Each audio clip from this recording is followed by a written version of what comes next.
All right, class. Here we are with Caelan Parker, a recent graduate of the SIU Forestry program. He's a park and wildland specialization guy while I was here, and has gone on to do a tour duty with the Forest Service out in Colorado, which is sort of that mythical land out west, right? I made it. Yeah. Caelan strung it all together and made it happen. So, Caelan, where'd you work recently? What's next for you? What kind of words of sage advice and cautionary tales do you have for folks who are looking to follow in your footsteps? Yes. So I worked one season as part of the OHV crew, off-highway vehicle motorized recreation, on the San Isabel National Forest, San Carlos Ranger District, southern Colorado. And pretty much the romantic view of it is riding around in ATVs with chainsaws, cutting trees all day. And for the most part, that's what we did.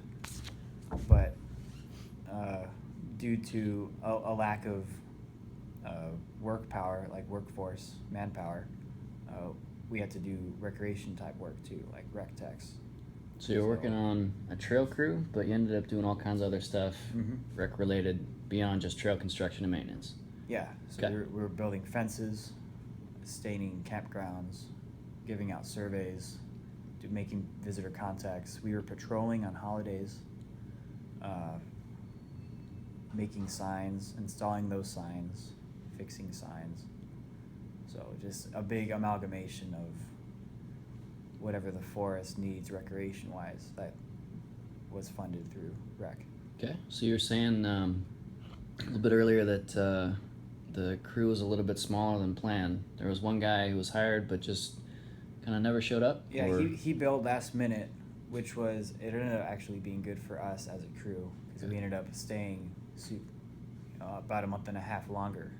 We were supposed to end on September 30th, but because we had the extra money from the state, we're funded through grants. Okay. And we had that extra man's salary to kind of cushion ourselves. We got a little more overtime, and we got a little more regular time so we could do more projects, get more work done as a crew.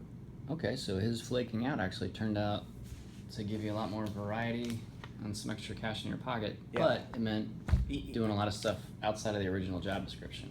Yes. Okay. I was, on the job description, it was technically a trail crew member, not trails and recreation. All right, I ended up doing trails and rec. What GS level did you start at? What other GS levels were involved, like other folks on the crew? Yeah. And sort of formal title. So we were a 3-man crew. One crew leader, 2 crew members. The crew leader is typically a level higher. We're all GS4s. This year we were all GS4s. Not exactly sure why, but that's what happened. Our station manager, the supervisor above us all at the work center, was on a track. He was a 5, 6, 7, and each year he'd be bumped up. So 3 years ago he was a 5, last year he was a 6, this year he just made a 7. Cool. Okay, right on. And then because it's a 5, 6, 7 track, you would not expect to go Higher to 8 and 9, so we'd have to change job descriptions, maybe change locations. Okay, right on. Was it a temp seasonal, permanent seasonal, permanent full-time? What kind of shape is there to what you did? So it was a temporary seasonal position with a not to exceed 1,039 hours appointment. All right, so this is a 1039. At 40 hours a week, that's about 6 months of work. Right on. Of course, you could work overtime. That counts, I think. You work credit time, which is like comp on top of your 40 hours a week. Okay. But as general, that's about 6 months of work. So somebody coming out of the Forestry program, having taken the classes, gone on summer camp, you were an Eagle Scout, did a bunch of cool stuff with like Forestry Club and stuff like that. You walked into a GS4, put that all together. What kind of advice do you have for folks? It's halfway through November right now. There's a bunch of job postings out for next summer and spring with the Forest Service and all the other agencies and stuff like that. What kind of expectations should other graduates getting ready to graduate have as far as what to shoot for? GS4, GS5, GS7, yes or no? Shoot for a 5. Don't be disappointed if you land a 4. That's what I ended up doing. Solid. You're technically qualified for a GS5 with a bachelor's degree, Mm-hmm. but out there, even if you have a bachelor's and you don't have much experience with the Forest Service already, it's nice to just get that feet on the ground experience first, Mm-hmm. and then you'll be able to use your degree to Okay. move up the ladder. And so you worked through that and ended up working a little bit longer because the one crew member was out. What's next? Are you moving up and moving out in the Forest Service, switching agencies, switching focus entirely? Well, I've learned to take it in shorter terms after the summer, because we were very spontaneous in our adventures, both on and off work. Right on. Okay. So first thing I did, don't be afraid of this. Don't be afraid to go to the employment office after you're laid off for the season. They'll give you a sheet, a standard form. You go in, fill it out, and if you're qualified, you can get a little bit in the meantime. Just kind of as a cushion. Mm-hmm. So I did that, waiting for that to kind of fall through. And in several weeks, I will be making the move out to Vermont to work as a private entity for a while, just to see how that goes, get my feet wet. Okay. On a maple syrup production facility? Yep, for Crown Maple. They're based out of New York, and they've got a piece of property in Vermont that I will be working in support of. Right on. Okay, so I think the point that you had earlier about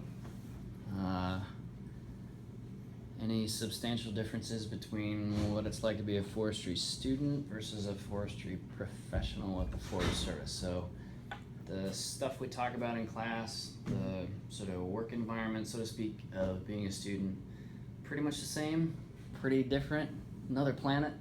It's pretty different, I think, and I find it at times hard to explain how different it is. It just comes down to the people you end up working with and being able to get along with them. So I guess it is a little bit alike having like a field class and being part of a group project and having to get everyone on the same page. If people aren't on the same page, especially in like a trail crew job, stuff can go wrong pretty quick. Because it's long hours with the same small team, maybe? Yeah. And doing all kinds of different stuff. You're talking about small engine repair, learning that along the way. Talking about you helped sort of bust up a marijuana grow operation in Colorado, even though it's legalized there. Yes. And chainsaw the path so that the pack animals could get there to pack that stuff out. Okay. Right on. So there's a lot of communication between the different departments, like recreation, trails, timber, fire, law enforcement, and everyone else. Okay. All the ologists. All the ologists. That's a thing across multiple agencies, the ologists. Yes. All right, so what about the disposition of some of the other guys that were on that crew? Did everybody else sort of scatter to the four winds? Did anybody else stay on the Forest? Where'd they end up as far as you know? Our supervisor's still there. He's got a good gig going. Okay. So he'll be staying there for, he's probably going to retire there as the station manager. My two crewmates, my crew leader, he's going into grad school for oil. Okay. He's a geologist Right on. by education. My other crew member, he's environmental science, more of a NEPA guy, but he's going the ski bum route. So he'll be working up in Breckenridge this winter. Classic policy guy move. Just kidding. Okay. And hopefully he might come back for another season. Okay. Right on. But the other guy doing grad school, that'll be a couple years, so I think he's done with his tour of duty. Right on. All right. Well, thanks for giving us a couple of minutes of what life is really like out there in the real world as you practice adulting. If you had one chance to sort of grab everybody by the lapels and shake them and say, you got to do this or you got to watch out for this, as they're looking to switch from school to like career-oriented employment, what would you tell them to do, or what would you warn them away from? Don't be afraid. Just don't be afraid. Try stuff out. Keep an open mind. Try everything. Be willing to learn new things. And just go with the flow. Right on. Okay. Thanks very much. No problem.